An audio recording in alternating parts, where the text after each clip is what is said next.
Dr. Tim Davis spends his days teaching classes, working with students, and staring at lines and lines and lines of code.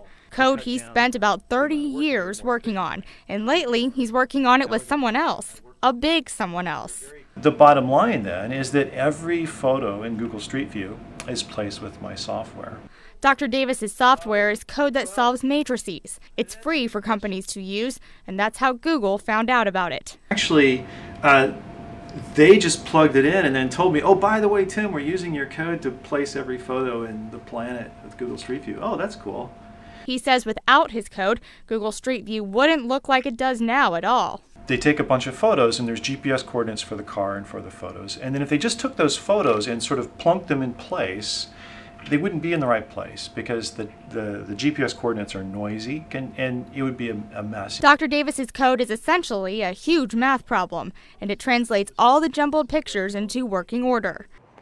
If you printed out and stacked up all those lines of code that Google StreetView uses, that stack would be as thick as these 2 phone books. Google isn't the only company using Davis's code. Actually, there's so many, he's lost track.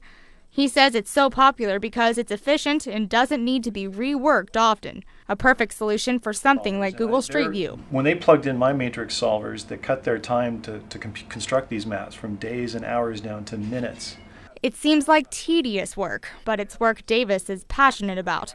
And he says he's proud to put a bit of orange and blue behind Google's logo.